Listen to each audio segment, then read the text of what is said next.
Olá, Dimitra. Eu queria começar te Olá. agradecendo por ter aceito esse convite. Para a gente da companhia é uma honra poder ter essa conversa com você. Eu acho que o projeto ele se iniciou há uns 10 anos atrás com uma ideia de discutir um pouco sobre economia, política na arte. E recentemente eu descobri o seu canal, assim comecei a te acompanhar e acho que você é uma pessoa que tem muito a colaborar com as nossas discussões nesse momento. Então, eu queria muito te agradecer por ter aceito o convite e se disponibilizar a ter essa conversa com a gente. Aí eu queria começar a conversa com você retomando um assunto que apareceu na conversa passada, a última conversa que eu tive foi com a Sueli Ronick. Ela traz a imagem da aranha, de uma aranha que está numa teia, e o que acontece a partir da conexão da pata da aranha com essa teia. E ela diz que ela traz essa imagem como a forma de sobrevivência dessa aranha em relação ao meio ambiente em que ela está inserida. E quando ela desconecta dessa teia, é onde os perigos começam a acontecer, porque ela também começa a não ter escolhas para serem feitas. É a teia e a percepção dela dessa teia que faz com que ela tenha a potência de ter escolhas de sobrevivência. Então, eu traria essa imagem para a gente começar a nossa conversa. A pensar, aqui. né? Então, para quem não me conhece, eu sou a Dimitra Vulcana, tenho aí um canal chamado Doutora Drag, sou ecossocialista, marxista, lógico que é ecossocialista, marxista, sou professora, também sou doutora em Ciências da Saúde e amo produzir conteúdo. Eu acho que é o que me move aqui na internet, que é trabalhar com esses temas políticos que talvez até tenham endurecido as pessoas ao longo dos anos. Eu acho que isso diz muito sobre por que eu tenho vontade de produzir conteúdo na internet. Eu gostei dessa analogia da teia de aranha para a gente pensar, porque eu pensei muito do que a gente poderia bater um papo aqui hoje, e eu pensei da gente trabalhar com uma distopia para fazer um percurso e até chegar numa utopia. Então, assim, a gente vai sair do caos para chegar no lugar ideal. E qual o caminho que a gente vai chegar?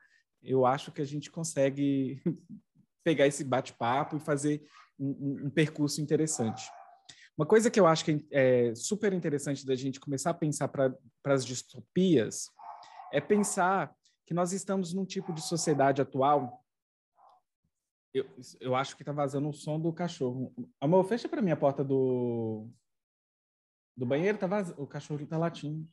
Então, antes de continuar, só para a gente deixar um disclaimer aí, eu não sei se o cachorro vai fazer barulho durante a nossa gravação, mas geralmente ele adora a hora da gravação. Então, esperamos que tudo ocorra da melhor maneira possível para o áudio não ficar bagunçado.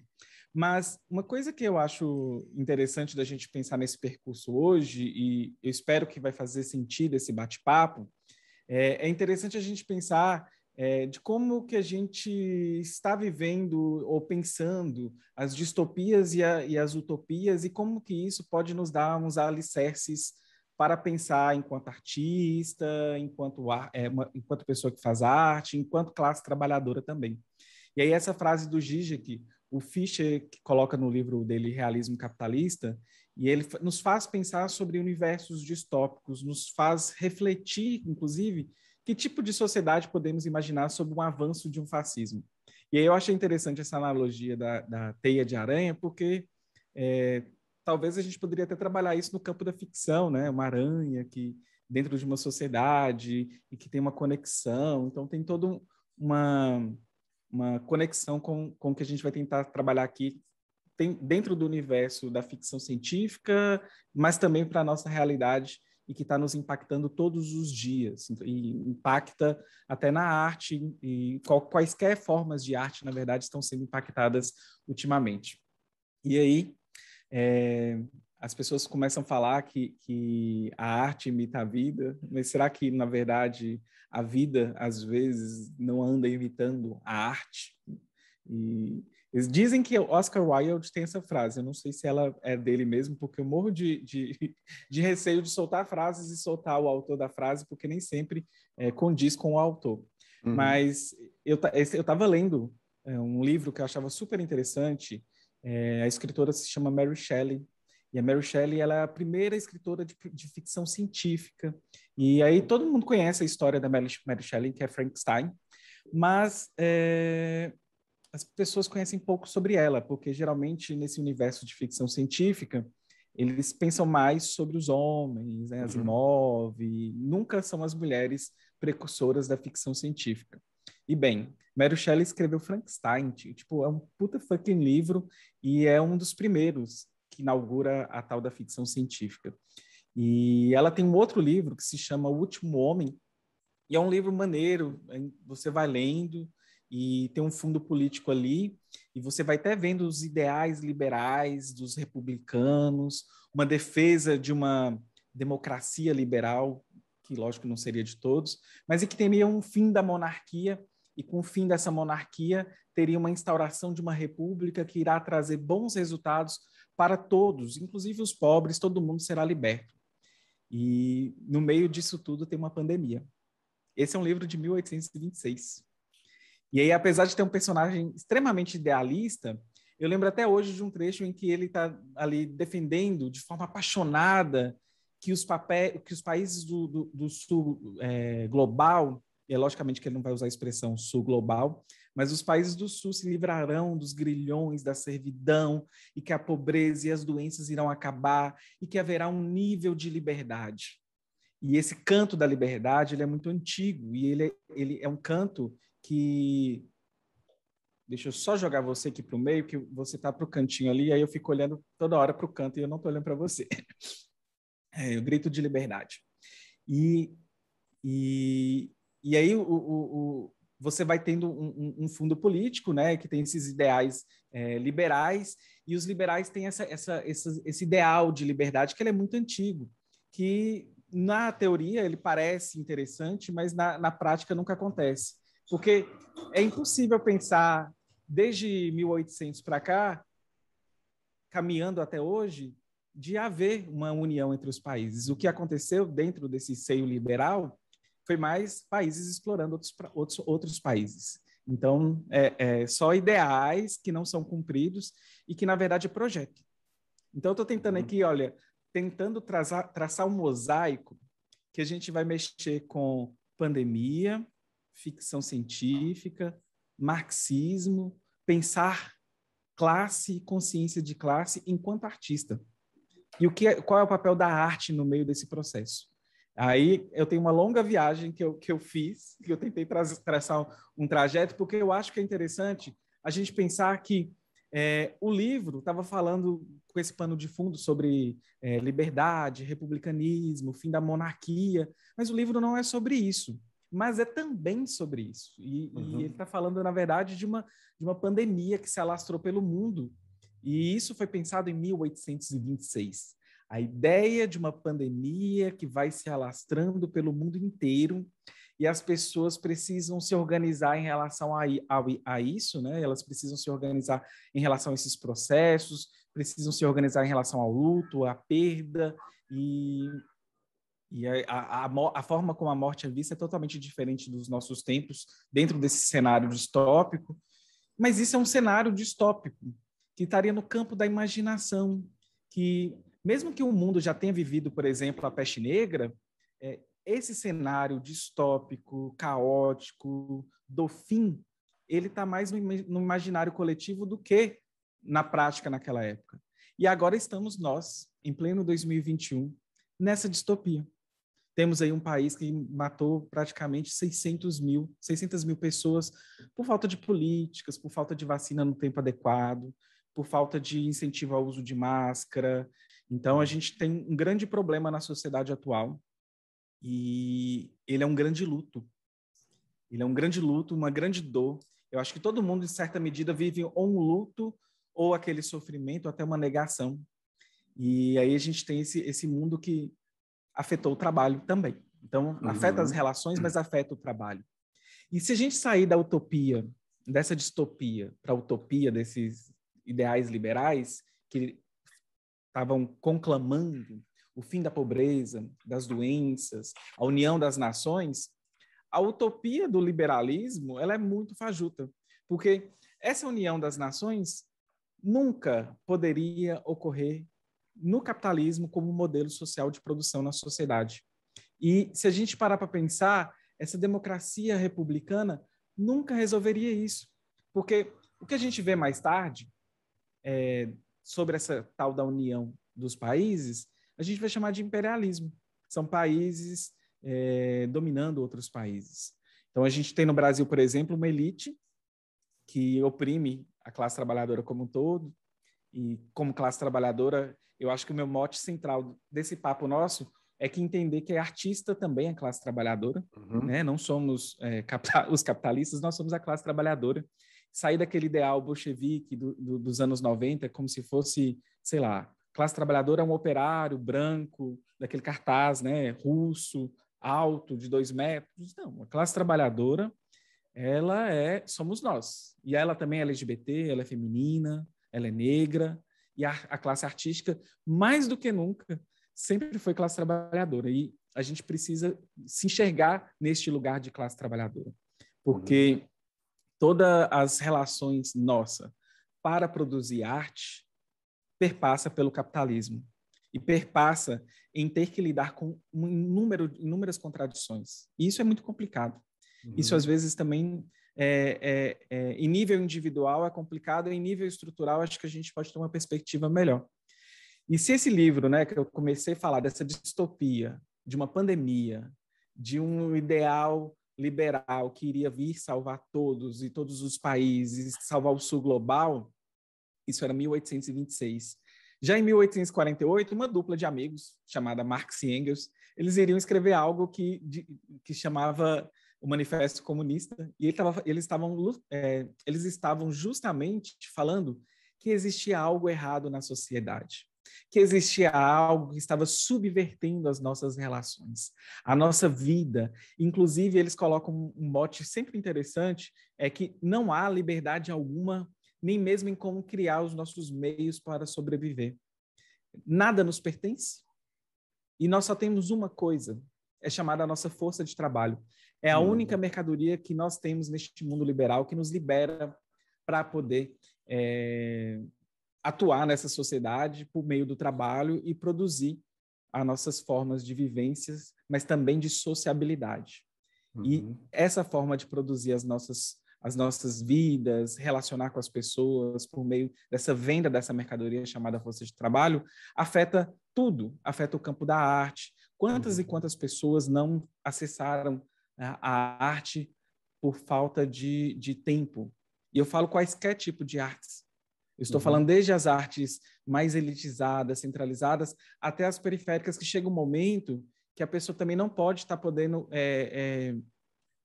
trabalhar ou viver ou performar com aquela arte por falta de tempo, porque precisa de se dedicar a um trabalho que vai lhe sustentar, tendo em vista que as oportunidades não aparecem para viver daquela arte. Eu acho que um fator também importante da gente pensar, que poderia ser trazido nesse momento também, é quando a gente pensa, o trabalho ele é o corpo, pensando um pouco também de trazer essa ideia para, por exemplo, essa classe da dança, né? Assim, estou trabalhando com o corpo, esse corpo ele tem, quando a gente está pensando em trabalho, ele vai trazer algumas limitações.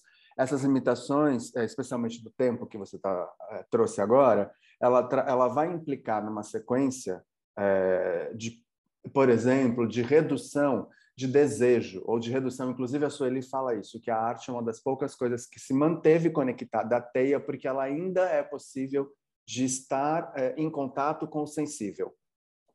Porque as outras coisas vão se distanciando desse sensível, a ponto de que você já não sabe mais o porquê que você está trabalhando e o porquê que você está produzindo coisas. Você está produzindo coisas para quê?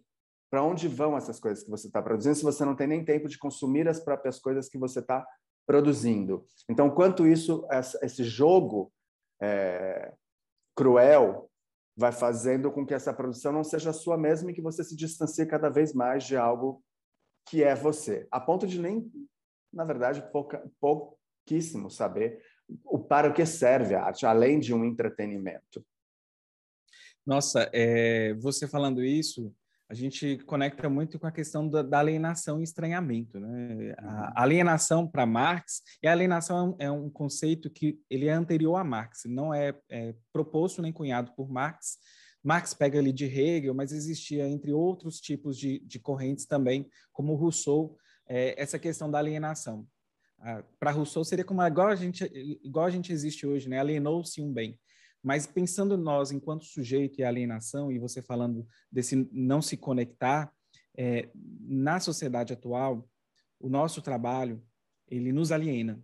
E ele faz com que a gente se estranhe a si próprio, mas a gente também estranhe as outras pessoas. A gente estranha as nossas relações. Olha como que nós lidamos com o mundo em volta da gente e como que o trabalho faz parte desse processo. E aí a gente se estranha ao próximo, estranha as nossas relações e estranha até com a natureza. Porque o trabalho, desde que o homem lá criou a primeira ferramenta, nós subvertemos a própria natureza. Olha até onde chegamos. Inclusive, vamos muito longe a ponto de destruir este planeta. Estamos chegando num ponto que se chama ruptura metabólica.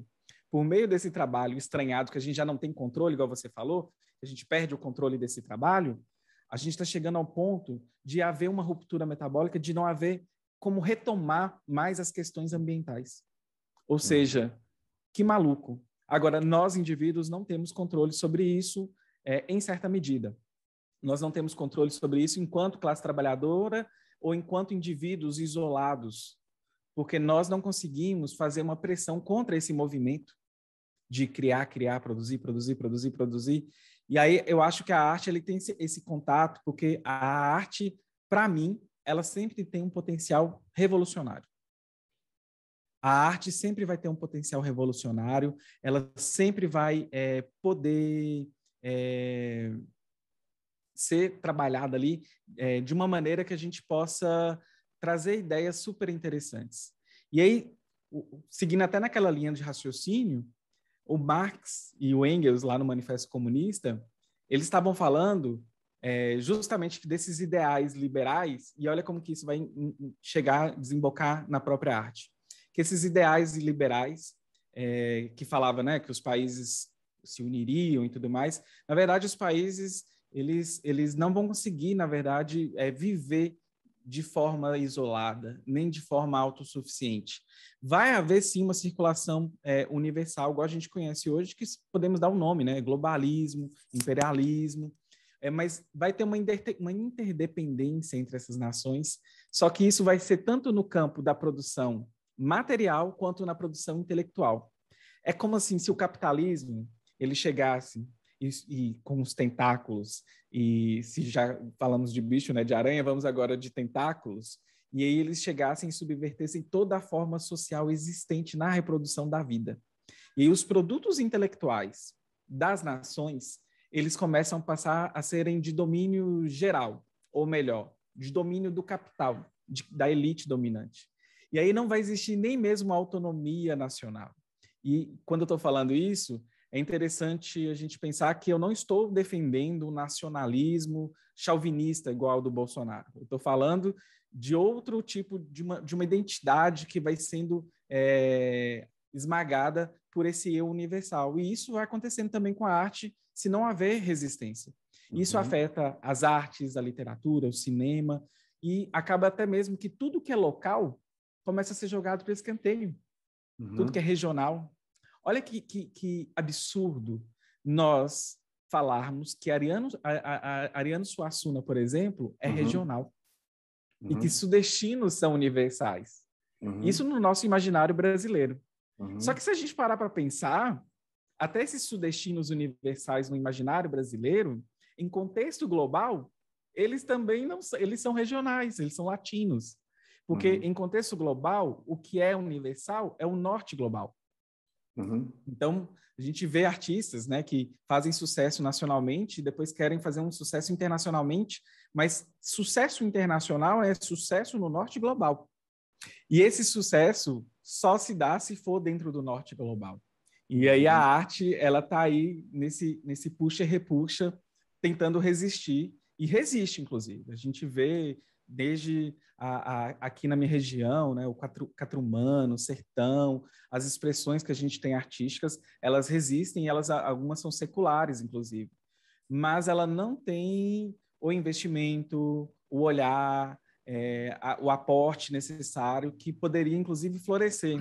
Ou talvez morrer pela universalização ao chegar num ponto que todo mundo conhece e gosta daquilo e esvazia. Não sei, isso é só talvez um insight que eu tive aqui agora.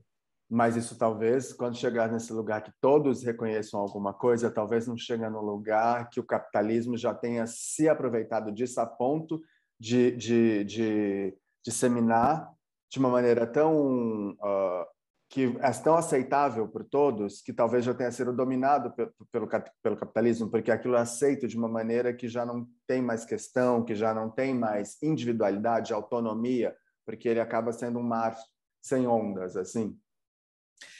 E eu fico pensando assim, ó, essa pergunta sua. Voguing, vamos pensar Voguing, por exemplo. O Voguing estava ali nas periferias, Nova York e tudo mais, uma identidade latina, bicha, negra, de pessoas trans, de drag, né? Todo um contexto periférico. E a Madonna, ela trouxe o Vogue para à tona, na verdade. E isso fez com que muitas pessoas deslanchassem carreira e tudo mais. E, bem, isso foi muito bom. A mesma coisa a RuPaul fez com as drag queens, por exemplo. Só que eu sempre morro de medo da gente perder o contato com o regional. É igual, por exemplo, sei lá, uma pessoa LGBT de 20 aninhos de idade que possa achar que drag queen é somente o que ela vê em RuPaul, ou que Vogue é só aquilo que ela vê em RuPaul. E, bem, não é isso, né? Então, meu único medo é de uma descaracterização daquilo. Mas eu não sei se eu estou sendo conservadora, olha só. Né? Porque eu estou querendo conservar algo, então talvez conservadora. Mas isso é uma questão que eu tenho que pensar um pouquinho aí para frente, para poder até elaborar, porque a minha arte drag queen, e eu vejo ela é uma arte elástica.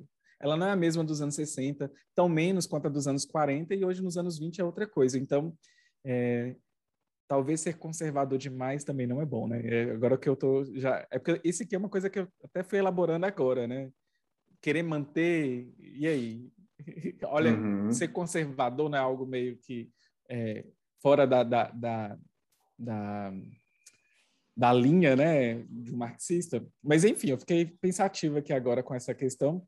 Mas, e até pegando o gancho desse cenário que a gente está desenhando aí, desse caos, dessa distopia, dessa distopia que a gente tem aí, que afeta as relações e que afeta o mundo e que também vai afetar a arte, é muito interessante a gente pensar de como que esse cenário que eu desenhei para você agora, distópico e tudo mais, ele ainda estava dentro da nossa capacidade humana de imaginar novos mundos e novas formas de vida. Só que agora nós estamos, atualmente, com uma subjetividade tão entranhada de capitalismo que volta lá naquela frase do Fischer, que é mais fácil, na verdade do Gigi que o Fischer cita, né? Que é mais fácil a gente imaginar o fim do mundo do que o fim do capitalismo. E o Fischer, que é esse autor, ele estava falando dessa distância que a gente tinha da distopia para o mundo artístico, né? No mundo artístico e pensar distopias para a nossa própria realidade, que esses caminhos se estreitou e que às vezes até se encontram. Tem um outro filme que é interessante fazer paralelos. Esse é um livro, né? Agora é um filme que é Filhos da Esperança. É um mundo distópico, e esse mundo distópico é muito louco, porque parece como se fosse uma hipérbole da nossa realidade atual, e é um mundo em pleno 2027, e o filme é de 2006. As pessoas não podiam ter filho, né, nesse universo distópico, e a última criança nasceu em 2009, e é um filme, e teve também uma epidemia, olha só.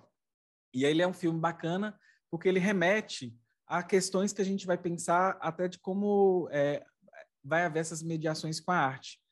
Porque dentro desse cenário distópico, uma coisa acontece. A coisa pública é começada a deixar de lado. E a coisa pública começa a ser abandonada. E nós estamos passando por este momento da coisa pública ser abandonada, da coisa pública ser jogada para escanteio. E aí, inclusive, o Mark Fisher, ele não está vivo. Ele, não sei quando ele faleceu mais, mas ele ele escrevia em blog, e eu gosto da linha de raciocínio que ele pega, porque ele faz muita analogia com filmes, com livros. Eu queria muito que ele estivesse vivo hoje para a gente poder pensar 2020, 2021 com ele. Eu acho que seria uma experiência interessante. Mas, até voltando aqui, né, pensando nessa questão da coisa pública, esse público versus privados, e dessas distopias que eu estou tentando trabalhar, o Último Homem, Filhos da Esperança, a gente tem esses cenários distópicos e nós temos esse aumento do que já vivemos na nossa realidade. E aí a gente começa a pensar e fazer umas mediações. Neoliberalismo ama e celebra, por exemplo, a destruição da coisa pública, do espaço público. Eles não vão falar claramente que odeiam a arte, a cultura popular, por exemplo, mas acaba que o liberalismo e fascismo são facetas de um mesmo fenômeno.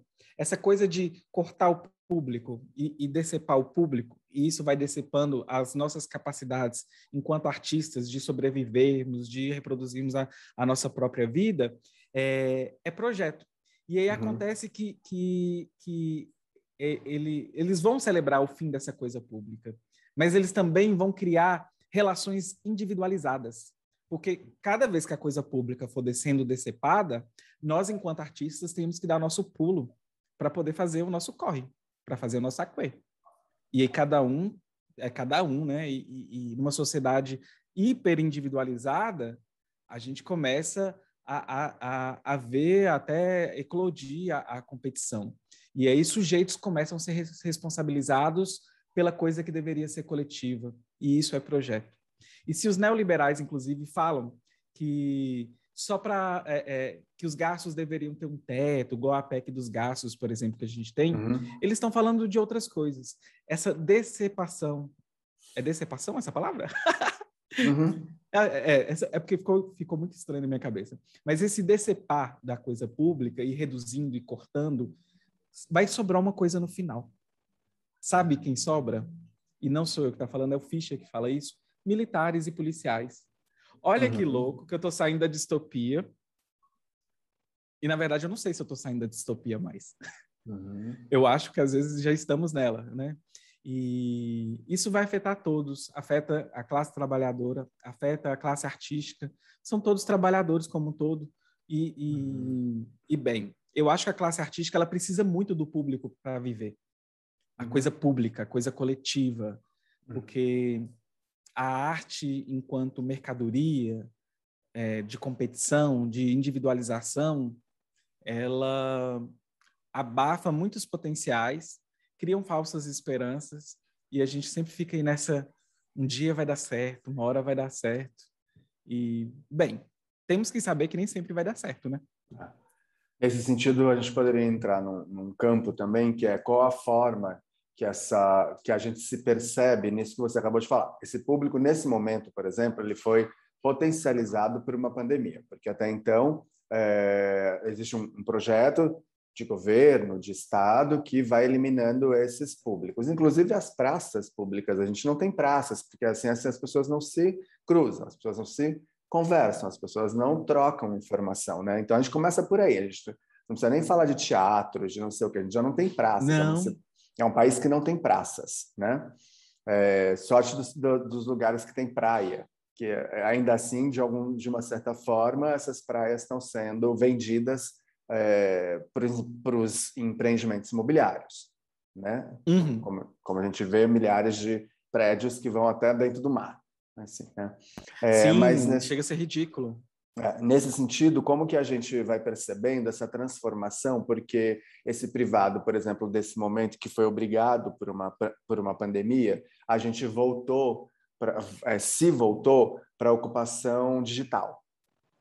das coisas. Só que a ocupação digital, quando a gente se conforta com ela, a gente já tem que tentar perceber que a gente já eliminou muita gente, dos dois lados, artista e público, porque existem muitos artistas que não têm a capacidade de produção financeira, não a capacidade como talento, artística, intelectual. não como talento, mas quando a gente vai pensar que você precisa de equipamento, você precisa de computador, você precisa de iluminação, você precisa de microfone, você eliminou uma galera que não tem condição de produzir nesse momento. Bem como você elimina uma galera que está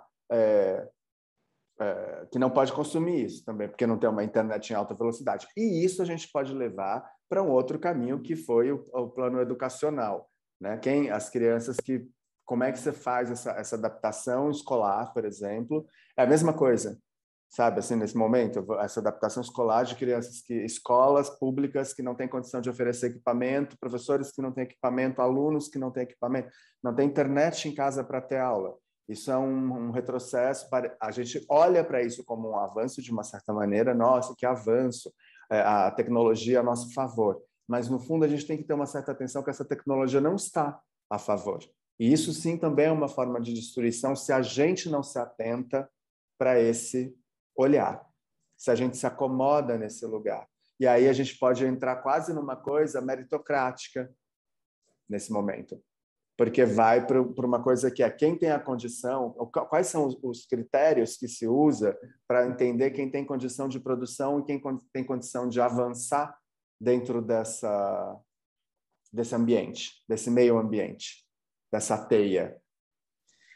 A classe trabalhadora como um todo, e inclusive o pessoal da dança, está tendo que, em tempos pandêmicos, se reinventar. E aí, quando você falou sobre as potencialidades, mas também tendo essas desigualdades nessas potencialidades, tem coisas que são potenciais. Hoje, por exemplo, eu recebi um link de uma aula de um professor da USP, que eu nunca teria aula com ele. E eu vou assistir essa aula, vou participar dessa aula, pelo menos dentro do meu mundo aqui. Mas a gente sabe também que isso é precarização. Existe uma ideia de que o avanço da tecnologia na sociedade ele seria um avanço que causaria e potencializaria, por exemplo, um bem-estar para a comunidade, para a sociedade como um todo. Só que, na verdade, o avanço da tecnologia, ele faz com que a gente seja mais explorado cada dia. Vou dar um exemplo. Professora, eu dou uma aula, terminei essa aula, eu vou iniciar uma outra turma no outro semestre, estarei lá empregada e darei outra aula sobre aquele assunto que eu dei. Cada aula é um momento. Agora, imagine que se eu ganho, sei lá, X reais e eu dou aquela aula e aí eu tenho aquele número de alunos, agora imagine que isso poderia, na verdade, possibilitar o avanço da tecnologia, das aulas gravadas, poderia possibilitar, por exemplo, eu ter mais tempo para dedicar à pesquisa em alguns momentos e utilizar umas aulas gravadas sem comprometer o pedagógico, a didática e tudo mais, mas não. Agora, essa mesma aula, ela pode ser usada dentro do setor privado, ela vai ser usada, um professor grava e ela vai ser espalhada por várias turmas. Uhum. Só que o salário do professor, ele ganhou por aquela aula. O que aumentou? O que mudou? A taxa de exploração. Uhum. E esse professor, essa professora vai ficar desempregada. Uhum. Então, a gente vive num tempo que a gente precisa de consciência de classe por causa desses elementos. A pessoa ela vai ter que se reinventar. E vai se reinventar. E algumas pessoas, inclusive, estão adoecendo. Porque nós estamos tendo que ter a possibilidade, não é a possibilidade, nós estamos sendo obrigados a gerir o nosso futuro todos os dias. Isso é muito cansativo. Em uma sociedade ideal, esse seria, por exemplo, o momento que a gente teria suporte à classe artística, enquanto ela não pode trabalhar. No mundo ideal, artistas poderiam, sei lá, ficar dentro de um isolamento, assim como qualquer classe trabalhadora, mas com as condições ideais para este isolamento. Então, por exemplo, tem uma amiga que está no Vietnã. Precisaram de fazer um grande lockdown, porque eles estavam muito bem com a pandemia até pouco tempo atrás. Fizeram um grande lockdown. Todo mundo ficou em casa. Todos os dias, o exército, diferente do nosso exército que só pinta meio fio, levava em casa uma quantidade de comida para as pessoas ficarem esses 31 dias, todo mundo bem. E funcionou. E eu acompanhei esse processo deles. E aí a gente vai vendo que nesses momentos, inclusive, trabalhos que não produzem valor e valor dentro de uma sociedade capitalista, a arte nem sempre vai produzir valor, vai ter algumas mediações que acaba produzindo. Eu, por exemplo, vou repetir ali. Eu, por exemplo, sou professora de escola pública. Esse é um tipo de trabalho que não produz valor. É um chamado de trabalho improdutivo. Não é um trabalho que é menos importante, mas ele não produz valor. E aí a gente precisa entender que esses processos ele tem todos os seus potenciais revolucionários, a aula, a arte, a dança, o teatro e a consciência de classe que perpassa por isso. Por quê? Quem domina as artes no sentido de para onde vai o investimento, siga o dinheiro, é o capital. Então, em termos de investimento, é por aí. E a arte, como a gente vem caminhando, ela resiste, ela está resistindo. Eu ainda costumo falar que existem 4 cavaleiros do Apocalipse, mas acho que o quarto é mais interessante para essa conversa nossa. Wall Street, Pentágono, Vale do Silício e, por fim, Hollywood. E por que eu estou falando de Hollywood? Hollywood está aí há anos, e muitos anos, desde o macartismo, que é aquela perseguição aos comunistas que teve na Guerra Fria, e moldando as nossas subjetividades, moldando as nossas formas de ver o mundo. É lógico que é num plano massificado, mas acontece. E aí, o tio Carlinhos, né, o Carlinhos Marx e o Engels, eles já falavam em outro livro, que é a Ideologia Alemã, que a ideologia dominante de uma época é a ideologia da classe dominante. Só que as pessoas começam a pensar que isso é só em termos econômicos. E não é. Na verdade, a gente está falando de moldar a subjetividade das pessoas. A gente não está falando de um domínio econômico, a gente está falando de um domínio do seu eu subjetivo. E isso é estranho. E eu acho que Hollywood também ele complexo. traz esse lugar por exemplo, quando você está falando isso, me vem muito a imagem de como a monetarização das pautas, por exemplo, nesse momento. Hollywood traz esse tema para mim. O quanto a gente se deslumbra de que, eu sempre cito essa imagem de que a publicidade, nossa, a publicidade é incrível, ela vem sendo repensada, então ela colocou as pautas de LGBT, negros, não sei o quê, né? Colocou tudo lá nas pautas, tudo na publicidade, como se aquilo fosse de um pensamento colaborativo. E, no entanto, eu sinto que é uma monetarização das próprias pautas para aquisição de público consumidor, mais do que uma colaboração.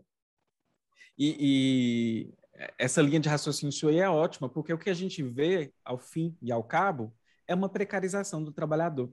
É o precariado, que é o termo que o Ricardo Antunes utiliza, né, que é o trabalhador precarizado, e que, inclusive, pensando nesse cenário de tecnologia, de publicidade, Revolução 4.0, uberização do trabalho em geral, você já parou para pensar que pode haver uma uberização até da dança? Não sei, mas não duvido, sabe? E isso está em todas as esferas. Na arte não seria diferente. A pergunta que a gente tem que pensar é por que seria diferente com os trabalhadores da arte e da cultura, além do que está acontecendo com toda a classe trabalhadora como um todo? Não tem muita diferença.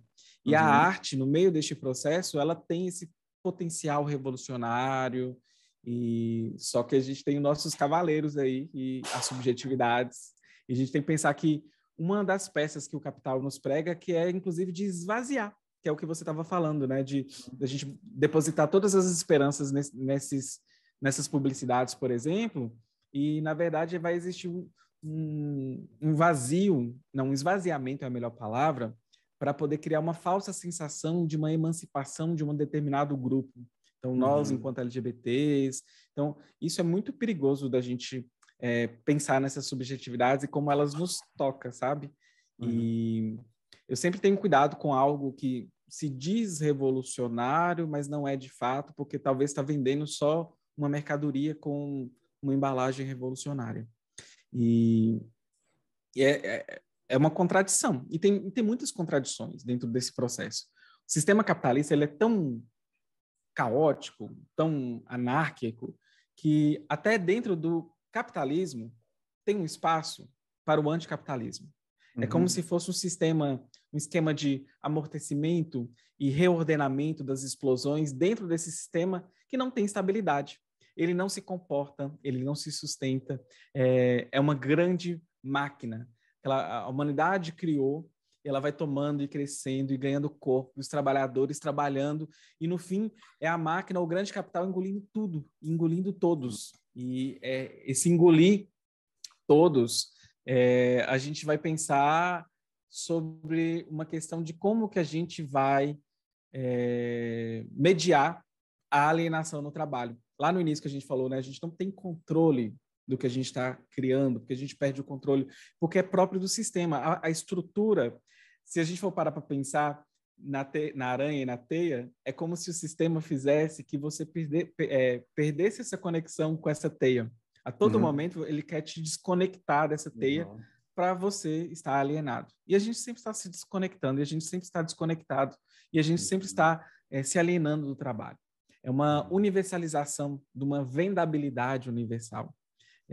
Isso está ligado intimamente com a questão de que tudo, absolutamente tudo, nessa nova forma social nossa de viver, tudo é transformado em mercadoria. O fruto do nosso trabalho, a gente não vai ter controle sobre ele, nem sobre os frutos disso, e acaba que a gente perde todo o controle do processo e a gente estranha os outros, estranha as relações e bem. E seguindo essa tese desse estranhamento, mas também tendo a arte como potencial revolucionário, só por si só, já é importante a gente ressaltar que a consciência de classe, ela se torna importante nesse processo. Porque estamos numa sociedade meritocrática. Para a pessoa viver de arte, por exemplo, é extremamente difícil. Projetos não possuem investimento suficiente para continuarem, pessoas maravilhosas não conseguem que seus projetos rompam e ganhem visibilidade e seu próprio sustento. E para piorar ainda, nós temos no Brasil, além de toda uma questão atual de um governo que talvez seja protofascista, eu tenho dificuldade com esses termos, mas temos aí, além desses problemas que já são mais de agora, nós temos outros problemas também que não são de hoje, né? Nós temos uma concentração artística no Sudeste. É como se, e é lógico que existe a Linda aqui no interior, eu sou do interior, para quem não sabe, moro no interior, mas é como se não existisse, houvesse arte nos interiores, e tudo tem a ver daquele papo lá do início, do universal, que sai engolindo tudo, que pode limpar tudo, né? Essa cultura da meritocracia, ela traz a ideia de que todos, absolutamente todo mundo, pode competir de forma igual e que todos partem de condições iguais para chegar lá. E aí a pergunta que eu teria seria, será verdade isso? Todos têm a mesma condição? Eu costumo até falar sobre meritocracia e usar a metáfora do jogo. Porque se todos fôssemos jogar, mas com pontuações diferentes, você, Ricardo, começa com uma pontuação, eu começo com outra, no fim, a gente vai ter ganhadores que já desde o ponto de partida já eram carta marcada. E a vida é assim, o trabalho é assim. Nós temos as exceções e elas não justificam a regra. Elas nos mostram que são exceções e que a regra é muito desigual. Que eu acho que existe um tratamento estatal, uma ideia de derrubada de uma organização de classe que começa desde a teia, porque essa teia formada por diversos grupos, elas estão sendo abertas em buracos. E isso vem desde a competição, que é tratado, não sei exatamente como se trata da competição, mas assim, ela é um lugar que basicamente você tem, hipoteticamente agora, um edital com 200 pessoas inscritas para 10 vagas. Essa classificação dessas 10 vagas são critérios completamente subjetivos ali, qualidade, não sei o quê, são alguns critérios que você fala, bom, o que é a qualidade da Dimitra e o que é a qualidade do Ricardo? Como é que você pontua 9,8 para a Dimitra e pontua 9,3 para o Ricardo? De onde sai esse 9,3 em qualidade, nesse termo que é totalmente subjetivo? Começa por aí. A segunda é como você acaba as pessoas, quando começam a tentar sobreviver dentro dessa teia, elas começam a desqualificar o trabalho do outro, desidentificar com o trabalho do outro e desreconhecer uma não uniformização e uma diferenciação de trabalho, porque a minha dança é um tipo de dança, a sua dança é um tipo de dança, mas uma não é melhor do que a outra, uma não é mais significante do que a outra. Então, isso vai começando a quebrar essa teia, o que faz com que essa aranha, que seria, na minha ideia, também uma espécie de classe, ela vai se desconectando de tudo. Ela vai se desconectando, porque não tem uma junção para que possa lutar a favor e fazer escolhas a partir do que o ambiente vem trazendo em volta, né?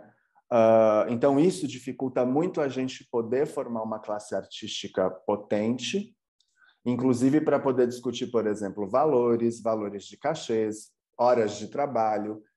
Cada artista trabalha de uma forma completamente diferente, porque você acabou de me falar, uma hora é a aula de um professor, mas e uma hora é a aula de um artista? E uma hora é a aula de ensaio? A gente não tem umas tabelas organizadas para isso, porque esse trabalho ele também não produz esse valor. Então, esse valor ele fica completamente confuso para quem faz, confuso para quem assiste, para quem faz não sabe exatamente de onde vem o dinheiro que a gente recebe dos editais. Então, isso tudo vai virando um limbo, e quando a gente está no limbo, é mais fácil ainda de que eles se organizem para nos eliminar, porque aquele limbo pode ser eliminado sem nenhum tipo de questão. Não é perguntado isso, né? Aí eu te pergunto assim, o que você acha que seria revolucionário realmente nesse sentido? Então, se a gente parar para pensar, né, o que seria revolucionário, que a gente está num contexto que a gente tem uma classe trabalhadora, uma classe artística adoecida também. Eu não duvido que essas pessoas tenham adoecido, porque, né, estamos numa realidade, a síndrome de burnout está aí, o esgotamento, exaustão, saúde mental, é o corpo respondendo a uma ideologia do empreendedorismo. Porque, igual você falou, não basta ser artista, ainda tem que ser empreendedor, tem que inovar, tem que saber de digital. É muita variável no meio deste processo e que a gente tem um Estado que não facilita isso. E é lógico que eu, enquanto marxista, eu não queria nenhum Estado, né? Eu queria, no comunismo, o fim do próprio Estado, mas essa organização nossa coletiva enquanto classe trabalhadora. Porque essas demandas, elas seriam conversadas, elas seriam reorganizadas e, coletivamente, elas seriam postas para a sociedade. Porque a gente precisa de arte, a gente precisa de dança, a gente precisa de cinema, a gente precisa de tudo isso. E bem, acaba que nós estamos num contexto que o artista, ele tem que trabalhar, ele tem que ensaiar, ele tem que treinar, ele tem que entender, ser empreendedor, e ele também tem que se divulgar, ele não tem garantia de descanso, ele não tem fim de semana, talvez nem menos, talvez tão menos, se a gente parar para pensar, um futuro, empregabilidade, renda, e aí estão todo mundo no corre, todo mundo competindo entre si, e nada está garantido. E aí o que a gente precisa mesmo, enquanto classe artística, é pensar a própria consciência de classe. Porque é ela que é um fio, que é um despertar da coletividade e de como que essa coletividade pode criar novas formas de sociabilidade e também de estar aí somando numa luta antissistêmica. Nós temos aí um capitalismo que é esse sistema que está fazendo todos os nossos problemas existirem. Então, só que ao invés disso, nós estamos no modelo que nos coloca enquanto indivíduos para competir, né? Está entranhando nas nossas subjetividades, individualismos, os sucessos de muito poucos ainda, né? Pessoas que se destacam, são como se fosse algo a ser alcançado, é o sonho de todo mundo, e acaba que temos sujeitos contra sujeitos, um sistema que é o verdadeiro inimigo. A tal da consciência de classe, eu chamo isso de um despertar para entender que somos todos parte de um coletivo e que a cooperação, o trabalho cooperativo, ele existe inclusive no capitalismo, o trabalho cooperativo. Vários trabalhadores organizados numa fábrica estão fazendo um trabalho que produz valor, que é as mercadorias que produzem valor. Tem uma divisão dentro do marxismo, mas a gente nem vou aprofundar. Mas produz valor, mas é um trabalho cooperativo. Só que é um trabalho cooperativo com a coerção do capitalista. Mas, Dimitra, como assim você está falando que existe uma coerção? Uai, se as pessoas não trabalharem, elas não sobrevivem. Não existe liberdade nesse sistema. Uhum. Uma pessoa que está lá numa fábrica, trabalhando 10 horas por dia, e o sonho dela é ser bailarina, talvez vai ser só um sonho. E um dia, talvez ela nem lembre que existia mais esse sonho. Então, a cooperação, ela é interessante, mas ela é interessante fora do regime capitalista. E aí, né, dentro do regime capitalista, essa produção de valor, ela vai ficar concentrada nas mãos de uns capitalistas, uma esfera, chega em outra esfera, ela é dividida. A elite gosta muito da arte, se a gente parar para pensar na inauguração do neoliberalismo, Nova York pagando de legalzona e tudo mais, porque a gente vê ali até nos anos 70, nos anos 80, Nova York foi como se fosse um experimento, uma cobaia do neoliberalismo nos Estados Unidos. Uhum. E a classe artística, uma parte dela aproveitou aquilo porque a elite também quis trazer uma imagem de progressista, de legal, e também com a classe artística dentro daquele meio. É lógico que não é toda, né? Estou falando aqui, por exemplo, nós falamos de Vogue, o Vogue estava lá largado até os anos 90, né? Que a gente vai conhecer a Madonna trazendo o Vogue. Mas o que eu quero dizer é que a tal da consciência de classe, ela é necessária. Esse preâmbulo todo que a gente estava fazendo, desde de pensar distopias e utopias, é para a gente chegar nessa tal dessa consciência de classe. É uma consciência que, inclusive, ela parte de processos. E são etapas, mas que não são etapas que, para chegar em uma, eu preciso pular outra. Na verdade, elas acontecem simultaneamente na nossa vida. Primeira coisa que compõe uma consciência para o marxista é a gente pensar que a gente precisa comer, beber, viver, vestir, morar. Eu não sei se eu posso falar aqui mais livremente, cagar, transar, né? Lembrei desse Gonçalves. Mas a gente precisa de tudo, desses processos de satisfazer as nossas necessidades mais básicas. Uhum. Satisfazendo essas necessidades básicas, a gente vai desenvolver novas necessidades. Isso, inclusive, para o campo artístico é muito interessante, né? Uhum. Porque desenvolve a imaginabilidade, pensar, enfim, novas necessidades irão surgir e a criatividade não tem limite. Mas também a gente precisa, enquanto sociedade, se reproduzir literalmente. E eu não estou falando daquele modelo de família nuclear, monogâmica. A gente vai se organizar de alguma forma. Já existiram outras sociabilidades de organização familiar que não era desse jeito como conhecemos hoje, papai, mamãe, filhinho, e, na verdade, no próprio desenvolvimento do Estado, da propriedade privada, essas sociabilidades foram decepadas para poder, justamente com o próprio crescimento da propriedade privada. Uhum. É um preâmbulo interessante que o próprio Engels tem um trabalho questionável hoje em termos antropológicos, mas que naquela época era muito inovador para a galera. Mas aí o quarto ponto que a gente tem é o trabalho. O trabalho é essa condição que eu falei para vocês, que a gente tem dessa capacidade teleológica. Ou seja, nós, enquanto seres humanos, seres humanes, nós temos a capacidade, por meio do trabalho, transpor as barreiras naturais. E desde o momento que a gente criou a primeira ferramenta, o mundo se descortinou à nossa frente até chegarmos aqui. O problema é que nós não temos controle disso mais. E aí, o meu maior medo enquanto ecossocialista e a minha maior luta é para a gente não chegar num ponto de ruptura metabólica. Essa consciência de classe também, ela pode, não sei, me vem uma imagem agora, assim, de uma fluidez dessa consciência de classe e de que é classe dominante também. E aí, pensando, por exemplo, eu estou pensando aqui na classe artística, na classe da dança, por exemplo, e no tempo, né? No tempo, no geral, você vai ter uma arte, como você disse, mas a arte também é vista de maneira boa pela elite, porque ela também consome isso, mas é a arte que ela determina num determinado tempo histórico, que é a arte boa para ela naquele momento. Então, essa classe artística, ela vai sendo transformada com o passar do tempo a partir de um pensamento e reconhecimento de qual é o seu lugar naquele tempo histórico também, porque neste momento existe uma classe artística eleita pelo governo atual, pelos bolsonaristas. A Regina Duarte está sendo eleita a deusa da classe...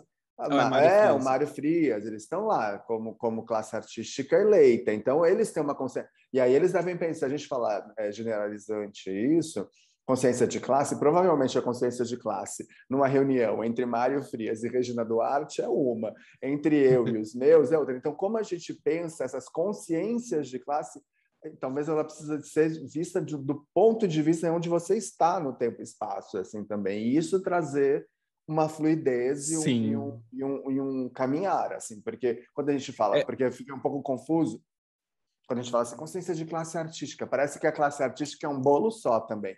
E a classe artística não é um bolo só. A classe Não, é artística diversa. é muito diversa. Então, a gente precisa olhar para onde a gente está, quem somos nós, quais essas necessidades básicas dessa classe. Porque é muito a minha necessidade básica está bem distante da necessidade básica da Regina Duarte, por exemplo. Qual é o desenvolvimento das outras necessidades, né? Assim, eu acho que esse despertar dessa consciência, talvez eu acho que tem que estar entendendo o papel da sociedade atual, entendendo de uma cultura meritocrática, entendendo que as oportunidades são diferentes, talvez juntando tudo isso e entendendo que até as artes elas não se propõem a ser para todos, né?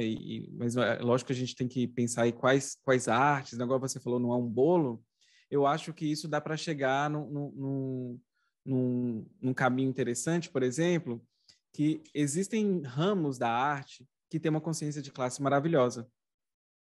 Só que são ramos de artes que estão periféricas. E estão periféricas pela própria sociabilidade que a gente tem. Então, por exemplo, se você pegar letras de rap, por exemplo, você vai ver um grau de consciência de classe extremamente maravilhoso. Eu até gravei um dia, esses dias eu gravei uma collab, ainda não foi ao ar, mas com o Chavoso da USP. O Chavoso da USP é marxista e ele estava falando sobre rap. E aí ele começou a falar sobre essas questões de como que envolvem um universo ali. Talvez, se a gente parar para pensar na classe artística, que nesse espaço que é inalcançável, que às vezes é de difícil acesso, a gente vai cair para a classe média. A classe média, ela sempre tem problemas, né? É a classe problemática da nossa sociedade, porque ela não se vê enquanto classe trabalhadora e ela acha que ela é classe dominante. E ela não é. E acaba que esse não lugar faz sempre com que ela traia a sua classe e não tenha consciência de classe. Talvez a gente pensar qual arte estamos falando, qual tipo de arte, não falando de um bolo, e aí pensar que nesse canto aqui existe uma consciência de classe. Existe aqui até mesmo uma resistência de não vendabilidade à mercantilização da arte. Esse campo aqui vive num mundo que acha que as coisas funcionam assim. Inclusive, vive num mundo muito diferente de quem está aqui, que precisa todo dia trabalhar para viver. E aí começa a se confrontarem e aí a gente começar a entender, talvez, de onde está esse papel. Talvez se a gente parar até pensar, tirando um pouquinho da arte, indo para a classe média como um todo, ela tem que entender para ontem, e é urgente isso, que ela não é elite. Ela não é elite.